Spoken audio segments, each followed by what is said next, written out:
Vos salons sont-ils pleins d'autres choses? Moi, non suis-je pas un assez bel exemple? Et d'après moi, qui vous fait aurait droit de se plaindre. Cependant, je le proteste, soit par nature, soit par réflexion. Je n'ai rien dit de tout cela.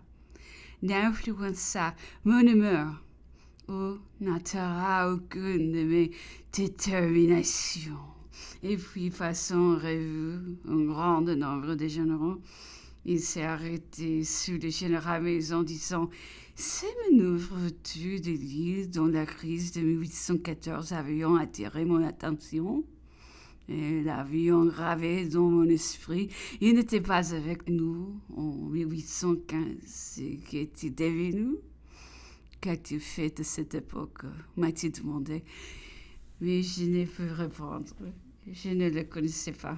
Mardi 15, difficulté du gouverneur sur nous, déclaration, sentiment de l'empereur, entretien du gouverneur avec chacun de nous, observation de l'empereur.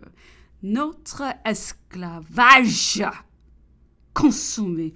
Depuis quelque temps, il m'est impossible de dormir. J'ai passé la nuit entière sans clore l'œil. Sur les 8 yeux, comme j'essayais de souligner, la grand-maréchale est entrée dans ma chambre pour me dire que le gouverneur avait renvoyé nos déclarations et venait les jours même nous faire signer précisément celle qu'il avait envoyée pour modèle, qui ne déferait de la nôtre que par la qualification donnée par nous à l'empereur, tandis qu'on voulait nous le faire appeler simplement Bonaparte. Dès là, le grand maréchal s'est rendu chez l'empereur, qui m'a fait demander presque aussitôt en entrant dans sa chambre. Je l'ai vu marchant à grands pas et s'exprimant avec beaucoup de chaleur. Nous étions tous réunis.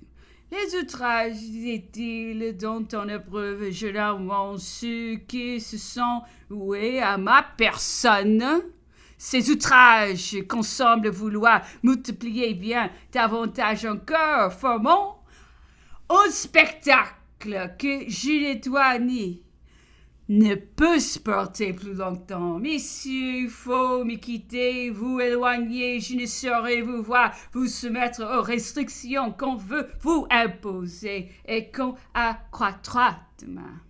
Je veux demeurer seul. Allez, on Europe! Vous y ferez connaître les odieuses menées dont on vous envers moi. Vous direz ma voix vous descendre vivant dans les tombeaux.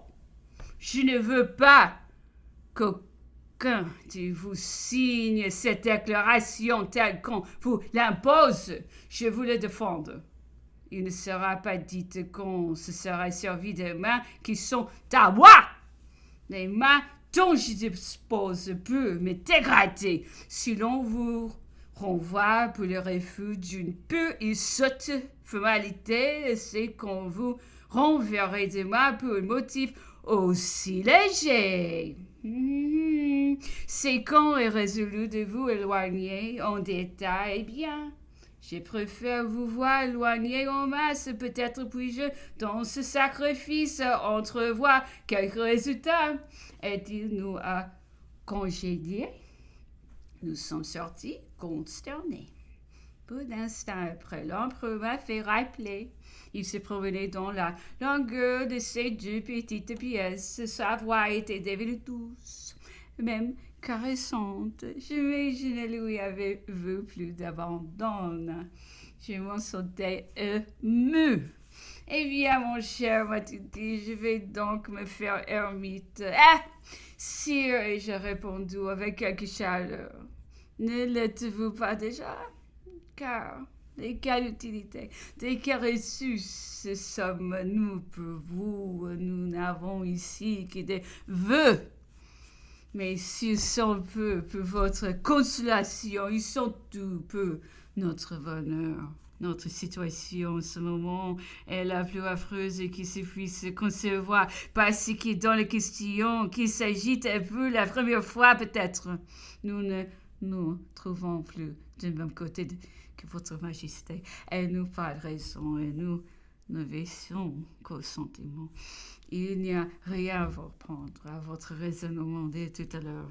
Votre détermination vous ressemble tout à fait. Elle ne donnera à personne mais d'exécution est au-dessus de nos forces.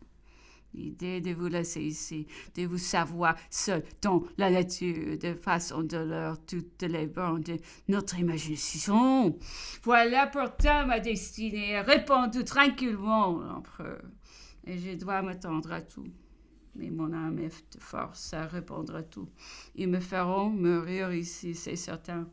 Si l'acte que vous nous commandez ne serait entré dans l'esprit d'aucun de nous aussi, pour moi, je parlerai jusqu'au bout. Comme fait votre majesté, je me défendrai sur ce point, jusqu'à extinction. Mais j'agirai différemment.